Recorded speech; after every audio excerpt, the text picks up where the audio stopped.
Worried about the immediate source of, getting vegetable oil until they start growing fields full of stuff you can squeeze oil out of. I would recommend that, even though I don't want to argue myself out of a sale, is that you go and investigate, sources near you, wherever you're located. If it's right here in town or wherever. And I think that would be my first step. And then come back to you and say, okay, I got 5,000 gallons a month of this stuff, and I want to start making it. Yeah, you might, if you start with the restaurant, there's a lot of restaurants in the Richmond area. And, some of the big rendering houses have sucked up a good part of it. But there's still plenty out there. And you start at the mom and pop restaurants and the independent places, the ethnic restaurants are the best bet. Because they don't tend to be as involved in chains. And so, like, some of the restaurants that are locally owned that are like franchises, they're part of corporate deals. So, all right, my second question for you then, get my vegetable oil. And suppose I want to mass market this stuff. Is there some kind of government regulation? I want to get a 500-gallon tank, make this stuff, and sell it to my buddies. Well, I got a whole fleet of trucks. Am I going to run into problems with the government or taxes? What you should do if you want to do that is you register with the IRS as a fuel producer, and that's just another IRS form to fill out. It's another schedule. And that registers you as a fuel producer, and then you pay quarterly. Are you a fuel producer? Thank you. I've gone and done all the research. I haven't submitted the paperwork yet. So you're just marketing this product at the moment. Yeah, and even if I register as a fuel producer, it's just so I can learn how to do it and show people how to do it. It's not. I'm not really interested in selling the fuel as much as I am interested in selling the equipment to make the fuel. Right. It's just a different business. Sure. But anyway, that's how you do it. And then the state of Virginia is a flat fee per car that you pay for running on alternative fuels. All right, let's get them set up one more time. Again, it is really slippery out here.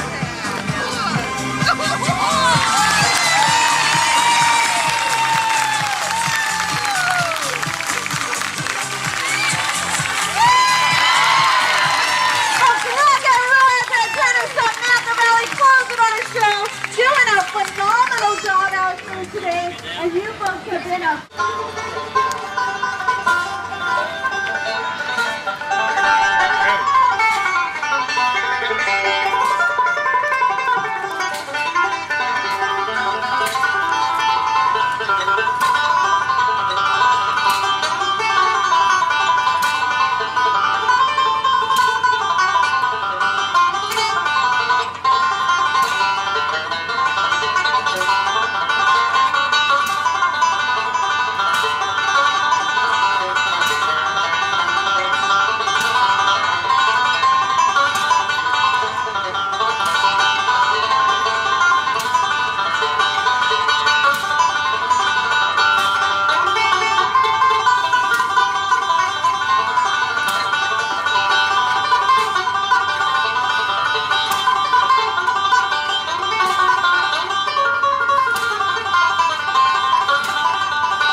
Who were you saying hello to? What? Yeah, what were you up to? I can't say. If I let you know, then I'm under a non-disclosure agreement. Yeah, there's a conspiracy going on that's here. right. So we can't say what we were doing back there.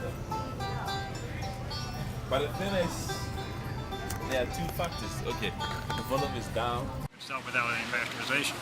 And then 3.5 years ago, they passed a regulation where we couldn't sell the cheese anymore because I would have to get a permit, which, in order to get all the equipment, all the infrastructure for the permit, it cost about $50,000. And I don't need all that equipment. I don't need a pasteurizer for $10,000. I can do it in our home kitchen.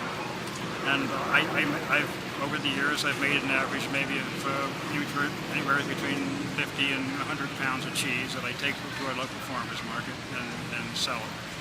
And yeah, I can make a decent living, along with other diversified aspects of the farm.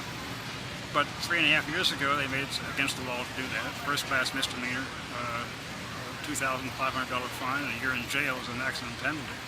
And to sell your, and this is basically raw dairy goods, yeah, without going through their permit process. And the people are buying it are not restaurants, not stores. They're just individuals like you.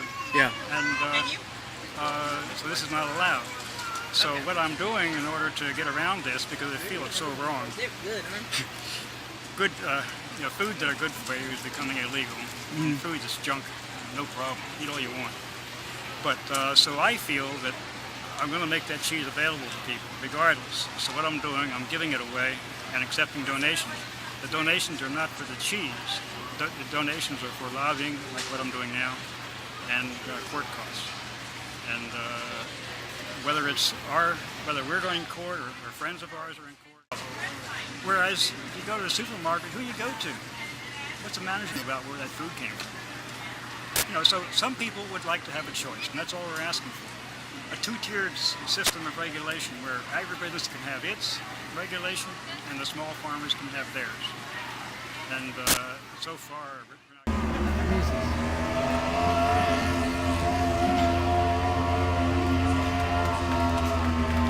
Ladies and gentlemen, look at him go.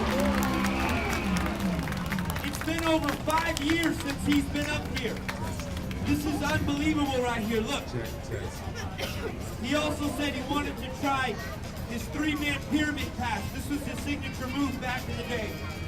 But listen, this is totally off the cuff. This is unrehearsed. So I make no promises as to how this is going to turn out. Here, enjoy the big aerial show. But here we go. We're going to give it a shot here. Ready?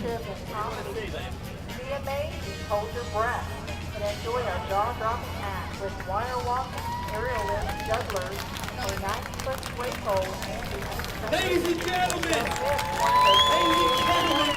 let's hear it for Uncle Michael. This is unbelievable, folks. the next show. I do not believe it. Oh, that's so good. Where did these girls learn this? Oh, that's like music to my ears. Just wondering if this is like your complete catalog or... Well, I don't really have a catalog, but I do carry a lot of stuff associated with biodiesel. Okay. But mostly we focus on the processors. We have pumps. We can supply you with methanol, with catalyst, with empty drums, different things like that. You got a website, I'm sure. Yeah, and that's right down there. Okay. And he does workshops too Right. at his warehouse in Yes. Ashland. Okay. To show people how to make biodiesel. But our main thing,